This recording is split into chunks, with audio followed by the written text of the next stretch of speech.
जय श्री कृष्ण। आप सभी का हमारे चैनल में बहुत बहुत स्वागत है। आशा है आप सभी कुशल मंगल होंगे।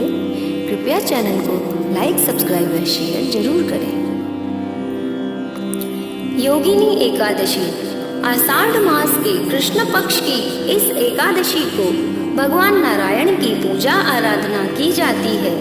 श्री नारायण भगवान विष्णु का ही एक नाम है, अतः अन्य एकादशियों के समान ही भगवान विष्णु अथवा उनके लक्ष्मी नारायण रूप की पूजा आराधना करें और दान आदि की क्रियाएं पूर्ण करें। इस एकादशी का व्रत करने से संपूर्ण पापों का क्षय होता है और पीपल का पेड़ काटने जैसे शाप तक से मुक्ति मिल जाती है। योगिनी एकादशी का व्रत करने से किसी के दिए हुए शाप तक का निवारण हो जाता है। इस व्रत को करने वाला इस लोक में सभी सुखों को भोग कर अंत में मोक्ष को प्राप्त कर हरि चरणों में निवास प्राप्त करता है, ऐसा शास्त्रों का कथन है। धर्मराज युधिष्ठिर बोले कि हे जनार्दन, मैंने ज्येष्ठ मास में शुक्ल पक्ष के निर्जला एकादशी की कथा सुनी। अब आप कृपा करके आषाढ़ मास के कृष्ण पक्ष की एकादशी की कथा वर्णन कीजिए। इस एकादशी का नाम क्या है तथा महात्म्य क्या है, सो सब वर्णन कीजिए। श्री कृष्ण भगवान बोले कि हे राजन, आषाढ़ मास के कृष्ण पक्ष की एकादशी का नाम योगिनी है। इसके व्रत से समस्त पाप नष्ट हो जाते हैं और इस लोक में भोग तथा परलोक में मुक्ति देने वाला व्रत यही है। हे राज राजेश्वर, यह एकादशी तीनों लोकों में प्रसिद्ध है। इस व्रत से पाप नष्ट हो जाते हैं। आपसे पुराण में कही हुई कथा कहता हूँ, ध्यान पूर्वक सुनो। अलकापुरी नाम की नगरी में एक कुबेर नाम का राजा राज्य करता था। वह शिव भक्त था। उसकी पूजा करने के लिए एक हेममाली पुष्प लाया करता था। उसके विशालाक्षी नाम की अत्यंत सुंदर स्त्री थी।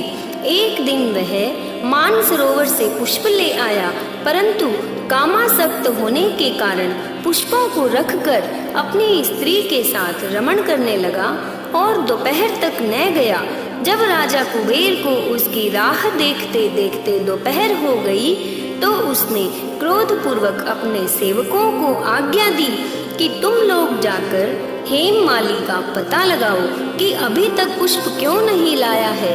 जब सेवकों ने उसका पता लगा लिया, तो वह कुबेर के पास आकर कहने लगे, हे राजन, वह माली अभी तक अपनी स्त्री के पास रमण कर रहा है। सेवकों की बात को सुनकर कुबेर ने हेममाली को बुलाने की आज्ञा दी। हेममाली राजा कुबेर के सम्मुख डर से कांपता हुआ उपस्थित हुआ। उसको देखकर राजा कुबेर को अत्यंत क्रोध आया और उसके होंठ फड़फड़ाने लगे। उसने कहा, रे पापी, महानीच, कामी, तूने मेरे परम पूजनीय ईश्वरों के भी ईश्वर शिवजी का अनादर किया है। इससे मैं तुझे श्राप देता हूँ कि तू स्त्री का वियोग भोगेगा और मृत्यु लोक में जाकर कोढ़ी होगा। कुबेर के श्राप के प्रभाव से वह उसी क्षण स्वर्ग से पृथ्वी पर गिरा और कोढ़ी हो गया। उसकी स्त्री भी उसी समय उससे बिछुड़ गई। मृत्यु लोक में आकर उसने महादुख भोगे, परंतु शिवजी की भक्ति के प्रभाव से उसकी बुद्धि मलिन न हुई और पिछले जन्म की भी स्मृति बनी रही। इसलिए वह अनेक दुखों को भोगता हुआ तथा अपने पूर्व जन्म के कुकर्मों का स्मरण करता हुआ हिमालय पर्वत की तरफ चल दिया। वहां पर चलते चलते मार्कंडेय ऋषि के आश्रम पर पहुंचा। वह ऋषि अत्यंत वृद्ध तथा तपशाली थे। वह दूसरे ब्रह्मा के समान प्रतीत हो रहे थे और उनका वह आश्रम ब्रह्मा की सभा के समान शोभा दे रहा था। उनको देखकर वह हेममाली वहां गया और उनको प्रणाम करके उनके चरणों में गिर पड़ा।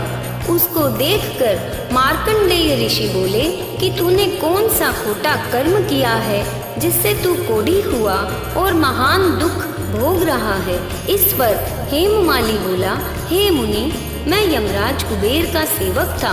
मेरा नाम हेममाली है। राजा की पूजा के लिए नित्य प्रति पुष्प लाया करता था।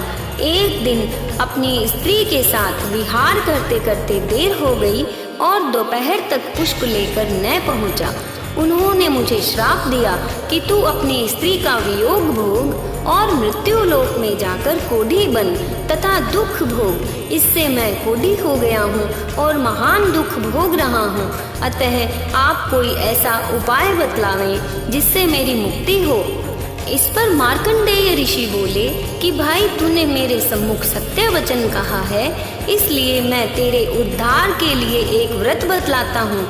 यदि तू आषाढ़ मास के कृष्ण पक्ष की योगिनी नामक एकादशी का विधि पूर्वक व्रत करेगा तो तेरे समस्त पाप नष्ट हो जाएंगे। इस पर हेममाली बहुत प्रसन्न हुआ और मुनि के वचनों के अनुसार योगिनी एकादशी का विधि पूर्वक व्रत किया। इसके प्रभाव से वह फिर अपने पुराने रूप में आ गया और अपनी स्त्री के साथ विहार करने लगा। हे राजन, इस योगिनी की कथा का फल 88 सहस्त्र ब्राह्मणों के भोजन कराने के बराबर है। इसके व्रत से समस्त पाप दूर होते हैं और अंत में स्वर्ग मिलता है। जय श्री कृष्ण।